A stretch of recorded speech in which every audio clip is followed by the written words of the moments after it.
Olá, meu amigo, minha amiga, sejam bem-vindos a mais um Portal do José. Hoje entrando no ar um pouquinho mais tarde, porque assim como muitos de vocês, eu também fui assistir a entrevista dada pelo presidente da República ao lado do ministro da Economia para tentarem ambos apagar uma série de incêndios que foram criados ao longo dos últimos dias envolvendo a economia e o destino do nosso país. Muitas situações verdadeiras, muitos boatos, enfim.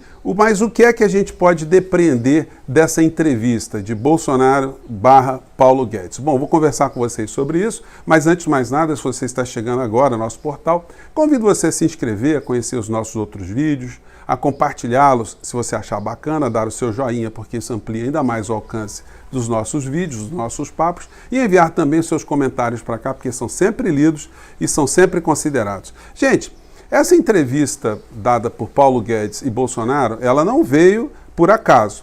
A crise no nosso país, ela estava se avolumando e ainda continua muito grave de uma forma muito intensa. Isso fez surgir também alguns boatos e que se eu pudesse ter feito o nosso papo um pouco mais cedo, eu já daria minha opinião e que se confirmaria no final do dia. Qual é o boato que estava rodando aí, inclusive divulgado por alguns veículos de comunicação, de que Paulo Guedes teria pedido demissão. Gente, isso é impossível, por uma razão muito simples. Quem manda no nosso país é Paulo Guedes, não é Bolsonaro. O Bolsonaro, como eu tenho reafirmado aqui muitas vezes, ele é uma espécie de biombo, é uma espécie de segurança, é uma espécie de figura que fica na frente, enquanto Paulo Guedes mexe com todas as estruturas para que o Brasil seja cada vez mais dilapidado, cada vez mais sucateado, que tenha os seus direitos sociais cada vez mais surrupiados e cada vez mais empobrecido para o povo brasileiro e cada vez mais concentrando dinheiro, recursos nas mãos de pequenos grupos poderosos economicamente e politicamente também. Então, a entrevista teve uma situação cenográfica que apresentava ali um Bolsonaro com uma situação absolutamente diferente, né? Uma espécie de presidente dentro de uma liturgia, de um cargo, como ele nunca teve antes, né? Nunca tem. E do lado, a figura de Paulo Guedes. O Bolsonaro abre os trabalhos e passa a palavra para Paulo Guedes. Qualquer pessoa que faça uma leitura de corpo, uma leitura ali comportamental, sem nunca ter visto Bolsonaro ou Paulo Guedes, identificaria quem é que de fato manda entre os dois ali. Paulo Guedes é o que detém informação, é que detém o domínio da oratória e que tem a desfaçatez de falar uma série de mentiras. Gente, quando eu falo isso, não é nenhum ataque pessoal. O Paulo Guedes, na essência, é um servidor público atualmente, pago com dinheiro do povo brasileiro. E ele está sujeito a todo tipo de crítica. Agora, quando ele mente descaradamente, e ele sabe que a maior parte do público não percebe que ele está mentindo, aí a gente tem que ficar muito indignado, a gente tem que perceber que nós não temos um ministro da Economia, nós temos ali um capataz do sistema financeiro, uma pessoa que age como um gangster, mas um gangster dentro desse estelionato que ele pratica o tempo todo contra os direitos sociais do povo brasileiro e contra a verdade. Gente, eu acompanho Paulo Guedes desde que ele entrou para o governo Bolsonaro. Todas as vezes que ele faz algum tipo de palestra, você consegue identificar mentiras que ele diz em relação à economia do Brasil, à história da economia do Brasil, à história da economia do mundo.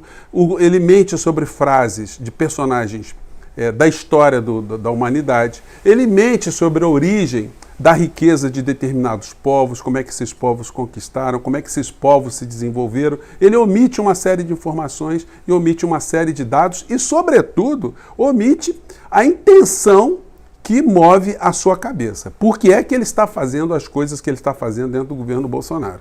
Vamos nos lembrar que Paulo Guedes, hoje na entrevista, nem de longe ele pensou em tentar se justificar da grana, dessa dinheirama toda que está guardada lá em paraíso fiscal. Vamos lembrar também que foi apenas uma parcela dessa grana da fortuna de Paulo Guedes, porque nós não sabemos se existem outras quantias em outros paraísos fiscais. Nós pegamos apenas, através das informações que nós recebemos, uma parcela dessa dinheirama do Paulo Guedes, algo em torno de 10 milhões de dólares, que continuam a render de forma muito poupuda cada vez que ele dá uma declaração desastrosa aqui para o nosso país e que para ele se converte numa declaração ou numa situação positiva por conta do dinheiro que ele tem fora do nosso país. Então, o que de verdade a gente poderia ver nas palavras de Paulo Guedes hoje? Ele se coloca como um humanista, um homem preocupado com o povo. Só que quando você analisa também as declarações de Paulo Guedes ao longo de toda a sua permanência no governo Bolsonaro, você percebe que se tem uma coisa que ele odeia é povo. É porteiro, é empregada doméstica, é servidor público, são os invisíveis, são as pessoas que ele nunca se dedicou a dar um tipo de atenção. E agora ele usa essas mesmas pessoas como ferramentas para justificar aquilo que ele está fazendo hoje no governo Bolsonaro. Como eu digo a vocês, é muito mais fácil, muito mais provável que Bolsonaro sofra um impeachment e no seu lugar entre o Mourão e mantenha Paulo Guedes, do que Paulo Guedes ser exonerado pelo Bolsonaro. Bom, então, na discussão técnica, gente, muitas pessoas vão ficar explicando uma situação aqui, outra acolá, mas a questão não é meramente técnica, a questão de fundo é a questão política, a serviço de quem está Paulo Guedes. Como eu disse para vocês que ele mente, o Bolsonaro também mente descaradamente. E o Bolsonaro tem se comportado como um crápula, não só como um biombo, né? Porque ele poderia estar tentando distrair a população usando alguma inteligência, coisa que ele é desprovido. Então, ele simplesmente vai reproduzindo mentiras e atacando a verdade o tempo todo. Os grandes veículos de comunicação não reverberam essas mentiras e essas mentiras acabam se consolidando. Antes dessa entrevista hoje, o Bolsonaro ontem ele fez a sua live, né? E na live dele de ontem, gente, ele comete crimes de formas reiteradas. É um negócio assim absurdo. Isso é assim, uma coisa que é de uma indignação total. Só para vocês terem uma ideia, ele disse o seguinte, depois a gente volta para a entrevista de hoje, né? Temos um estudo aqui no Reino Unido onde 70% dos mortos com Covid estavam vacinados. Não vou tecer comentários. Então, 70% dos mortos por Covid no Reino Unido estavam vacinados. Gente, vocês acham que isso tem algum pingo de verdade uma coisa? Como é que um presidente da República ele diz uma coisa como essa? Né? O que é um fato absolutamente mentiroso. Inclusive aqui as matérias que abordam essa declaração dele mostram que as pessoas que morreram vacinadas no Reino Unido inteiro representam menos de 1%. Gente, olha só, o cara pega um dado de 1% e transforma em 70% para as pessoas acreditarem e ficarem reverberando nas redes sociais esse tipo de situação. Mais à frente ele chegou e mandou outra mentira também. Relatórios oficiais do governo do Reino Unido sugerem que os totalmente vacinados estão desenvolvendo síndrome de imunodeficiência adquirida muito mais rápido do que o previsto. Gente, ele está dizendo aqui que as pessoas que se vacinam adquirem AIDS, a síndrome de imunodeficiência adquirida. Gente, às vezes a gente dá uma gaguejada aqui, nós estamos aqui ao vivo, né? Mas vamos seguir em frente. Isso é uma coisa absolutamente dantesca, né? Para dizer o mínimo. E mais à frente ele mandou outra. A fonte, quer dizer, o doutor Anthony Fauci, dizendo em um artigo de 2008 que a maioria das vítimas da gripe espanhola não morreu de gripe espanhola, sabe do que eles morreram, na verdade? De pneumonia bacteriana causada pelo uso de máscara. Gente, é outra mentira, ele atacando aqui o uso de máscaras. Então, como é que pode uma pessoa que mente tão descaradamente contra o povo brasileiro e leva as pessoas à morte, que agora vai ter uma coleção de crimes para responder, e quando ele perder o mandato, aí esses processos todos vão dar. Como é que essa pessoa ainda permanece à frente do nosso país?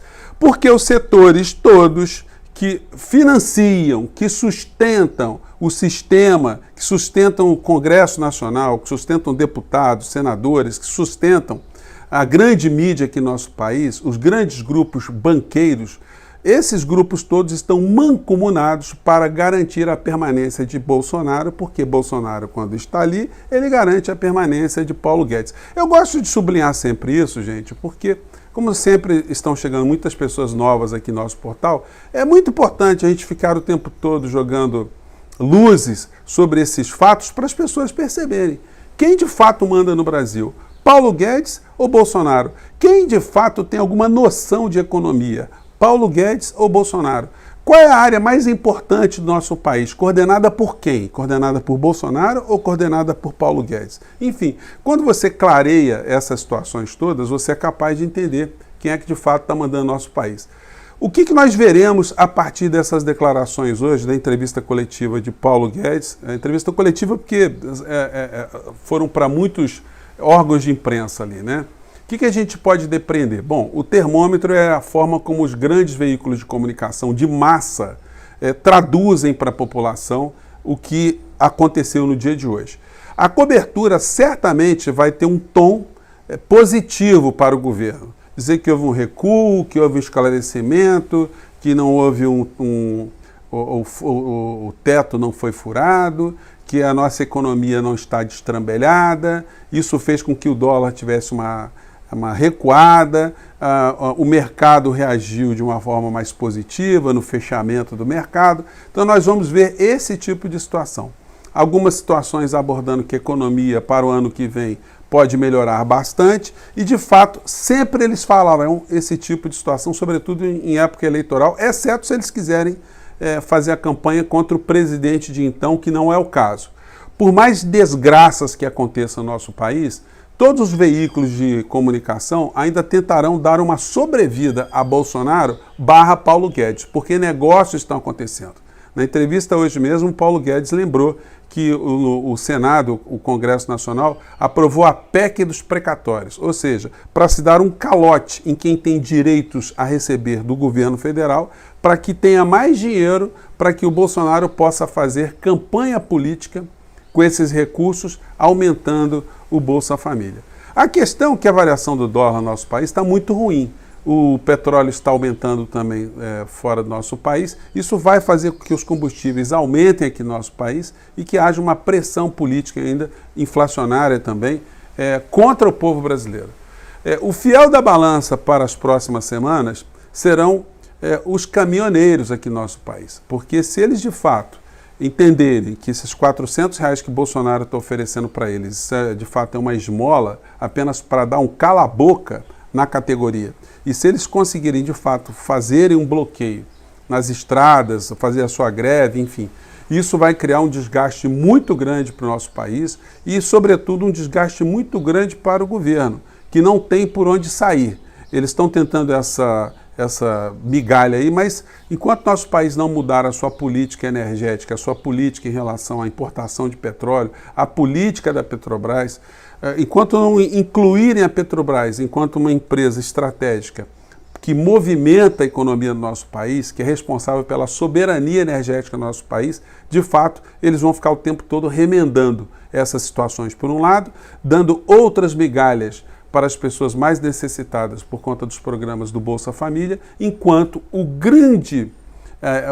a grande parcela do orçamento do Estado brasileiro continua sendo gerenciado para servir aos grupos de sempre. Banqueiros, o sistema financeiro nacional e internacional, os investimentos abutres, os investimentos passageiros que visam apenas retirar do nosso país o máximo que eles podem. Então, vamos aguardar qual será o desdobramento, o enfoque que será dado hoje. Se for mais abrandado, se eles entenderem, se a gente vê nos noticiários hoje que a entrevista foi muito boa, que a avaliação foi muito positiva, que se eles colocarem muitos economistas dizendo, olha, foi ótima a entrevista, acalmou, apontou uma solução, gente, nós vamos ter que batalhar em dobro, viu? Porque nós vamos estar aí com um comportamento descaradamente transformador de fatos, né? A gente vai estar vendo fato e na televisão a gente vai estar assistindo outras situações que não são propriamente fatos, mas são desvirtuamento desses fatos.